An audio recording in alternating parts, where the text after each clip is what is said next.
We stopped in the last part when Chun left the iguana lizard in the cave after reaching the maximum evolution points he could achieve for the day. He then unlinked his consciousness from the iguana's body, got into his car, and left the area. But as he was driving, he was surprised to see a small truck parked in front of an abandoned hut. While passing by, he wondered if anyone might still be living there, but suddenly, he heard screams coming from inside, calling for help. He stopped at a distance from the hut and said to himself that ever since he awakened his external aura, he could sense the auras of people around him. He noted that the people in the hut didn't seem normal. Shortly after, 2 men appeared, watching his car as it drove away. One of them asked if he had left, and the other confirmed, yes. Relieved, the first man said it was a good thing he didn't notice them. They then closed the hut's door, and one of them approached the girl they had kidnapped. He told her to stay quiet, warning that if she screamed again, the consequences would be dire. Their leader grew angry and kicked the man, scolding him for his carelessness that nearly exposed them. The leader then asked how he hadn't noticed her removing the cloth from her mouth. The man apologized, explaining that he couldn't see her because the place was pitch dark when they dragged her inside. The leader, furious, glared at her, causing her to turn her face away in fear. He approached her and warned that if she removed the cloth from her mouth again,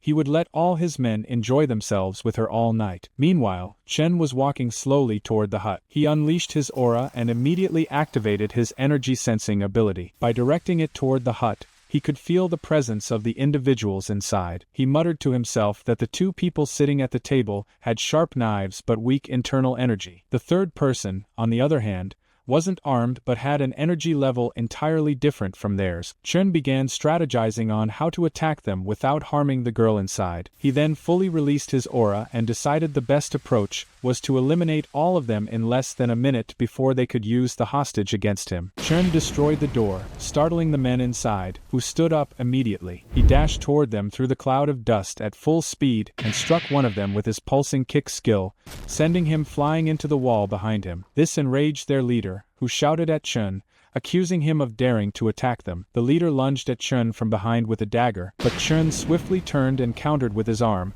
breaking the leader's ribs and flinging him away. Before the leader could hit anything, the third man caught him midair. He told the leader to rest, saying he'd handle Chun. The third man then called out to Chun, introducing himself as Ning Fu, a disciple of Master Yu Wang, a martial arts expert. Chun replied, introducing himself as Chun Zhou, a disciple of Master Luo Tuan, who specialized in limb boxing. Ning Fu charged at Chun using the Yu Wang single motion fist, but Chun dodged it at the last second, mocking Ning Fu for being too slow. Chun retaliated with the pulsing kick, but Ning Fu easily blocked it and landed a direct hit to Chun's face using Wang's second strike. Chun stepped back, thinking to himself that Ning Fu was clearly a martial arts expert, unlike the others. He quickly rotated his body, leaving Ning Fu stunned as he realized what Chun was about to do. Before Ning Fu could react, Chun unleashed the ultimate move of limb boxing, the Iron Mountain Strike, hurling Ning Fu far away. Ning Fu collapsed to the ground, exhilarated to have finally found someone capable of fighting him at full strength. He stood up, expressing his surprise at meeting a real disciple of Master Luo Tuan after descending from the mountain. Ning Fu admitted that the Iron Mountain Strike of limb boxing was extremely dangerous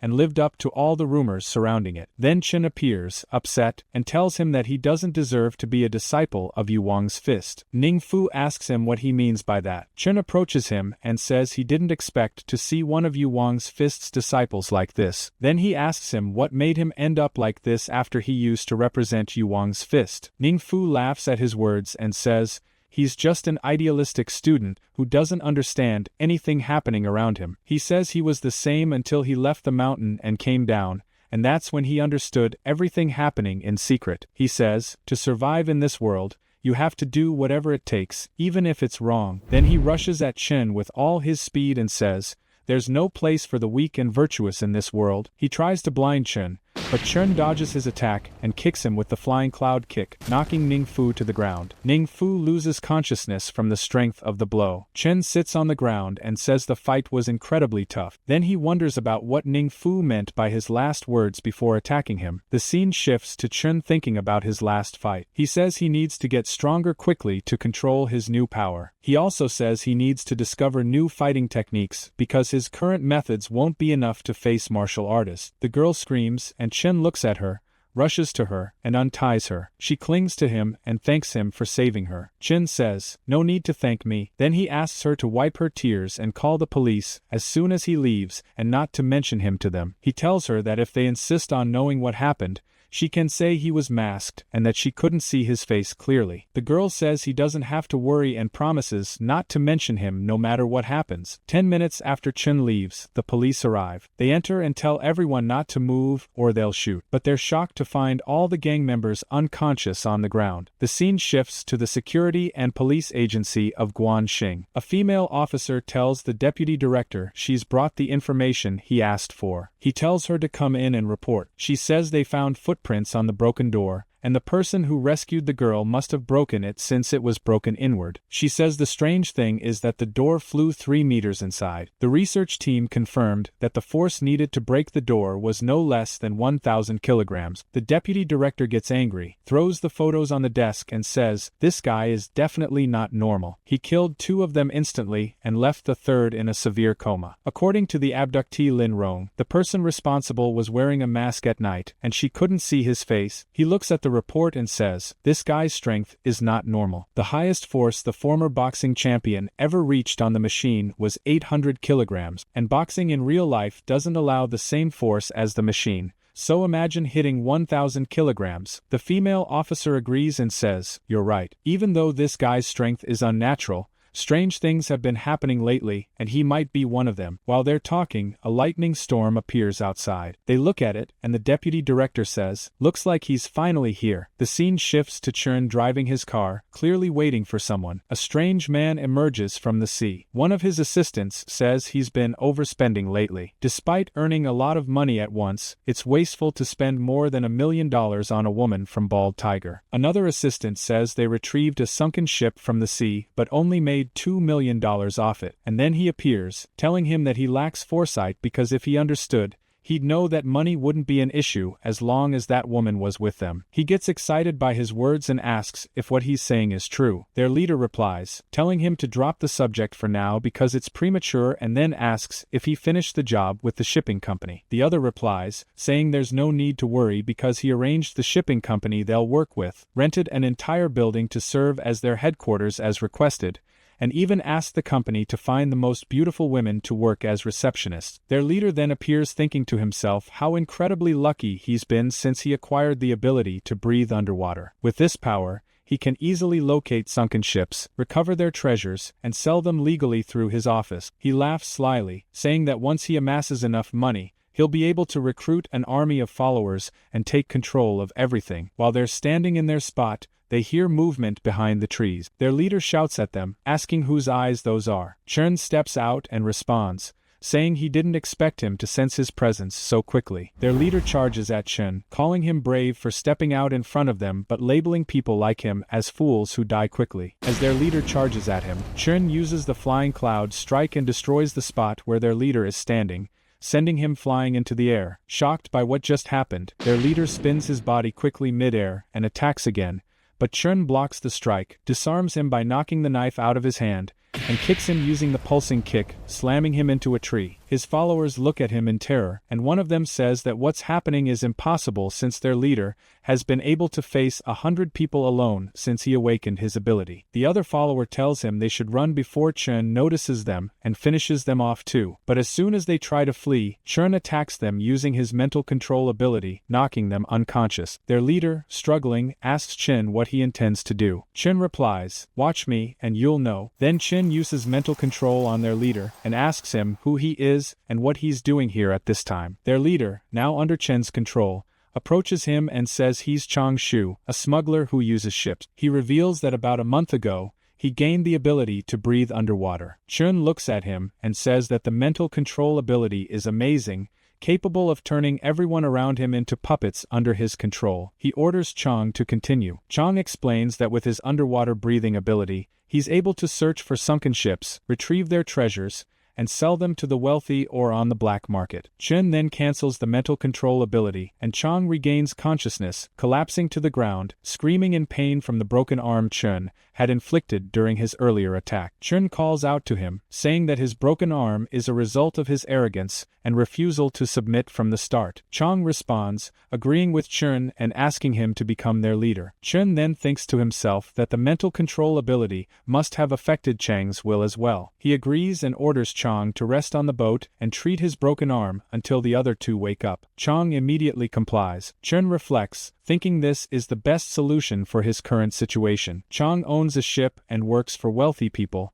which is everything he needs to quickly develop his ability. Since evolving his lizard-like power requires an enormous amount of money, it would be impossible to earn it through normal means. Chun then takes control of Chang's followers, awakening them, and thinks to himself how much harder it is to control individuals with special abilities, like Chang Shu, who resisted strongly, unlike his followers, who offered no resistance at all. He realizes that as his ability strengthens, so will his control over others. The scene shifts to Chang Shu's ship as they board it. One of his followers asks who Chun is as soon as he steps aboard. Chang replies saying, "He's your new leader, so show him some respect." The follower, scared, welcomes Chun. Chang then yells at him, ordering him to prepare the ownership contract to transfer the ship to their new leader. The follower immediately complies, bringing out the ownership contract for the Yuanyang fishing ship. Chun signs it and calls out to the man with glasses, asking him to meet him at the office tomorrow. The man agrees, and Chun then asks Chang to accompany him to the hospital to check on his broken arm. Chang thanks Chun for his kindness. The next day, the iguana lizard is shown to have finished eating fish, and Chun thinks to himself that the sea is an unlimited source of food. Then, Chun appears training in the gym on martial arts. While he's training, the system appears, congratulating him on gaining 5 evolution points and half a point in his physical build. The system tells him that he cannot rely solely on his lizard to increase his strength, and that he must train harder if he wants to become stronger quickly. After the last 2 battles, he's begun to feel some improvement in controlling his newfound power, but unfortunately, it's still insufficient and he needs to train more if he wants to fully master it. The iguana lizard is then shown training in the cave as well, and the system notifies them that the energy absorbed during training is being digested. It congratulates Chun for gaining 6 evolution points. Chun exits the gym, thinking to himself that the process of transferring absorbed energy through their connection is extremely beneficial. Despite the day just starting, he has already managed to gain over 90 evolution points for his lizard, and its body size has increased by 20 centimeters. He then considers going on a journey to the depths of the sea using the lizard, as he's recently discovered that he's not the only person with supernatural powers in the world. He realizes he needs to become stronger quickly by devouring the strange creatures in the deep ocean. Next, Chang Shu's followers are shown examining the fish they caught. One of them remarks that the amount they've been catching lately is incredibly low because there have been sharks under their ship constantly eating the fish they're catching. His companion replies that this is impossible, as sharks move in groups due to the presence of killer whales. The sharks are then shown fleeing from the killer whales in the area. As one shark escapes, it encounters the iguana lizard swimming in front of it. The shark rushes at it and grabs it with its jaws, but it's unable to pierce the lizard's skin with its teeth. The iguana lizard laughs, escapes from its grip, and attacks the shark. The other sharks get scared and flee, while the iguana lizard begins devouring the shark. The system appears, congratulating the lizard on gaining 10 evolution points. Chun is surprised that the shark's sharp teeth couldn't even penetrate its skin. The system then informs him that his clone has reached its maximum evolution points and fulfilled all the necessary requirements. It asks if he wants to begin the evolution process. Chun pulls the iguana lizard out of the sea, astonished that the system is giving him the option to start the evolution process. Chun responds to the system, instructing it to begin the evolution. The iguana lizard is then shown screaming in pain from the evolution process, while at the same time, Chun feels the same pain while training in the gym. The system then shows Chun's status after completing the evolution process. It reveals that he has reached level 1, with his physical build reaching 130 points and his spiritual energy reaching 38 points. As for his mental control talent traits, both outer aura and chi energy perception have reached 280 experience points out of 1000. His skills are as follows: limb boxing, intermediate level, with 370 experience points out of 1000. Flying cloud leap, intermediate level, with 290 experience points out of 1000. Pulsing kick, intermediate level, with 390 experience points out of 1000. As for the iguana lizard, it has evolved into the armored spiked lizard. It is now a newborn beast trying to evolve further to become the lord of ferocious beasts. It has reached the second evolution level and needs 5000 evolution points to reach the third level. Its new ability is water affinity.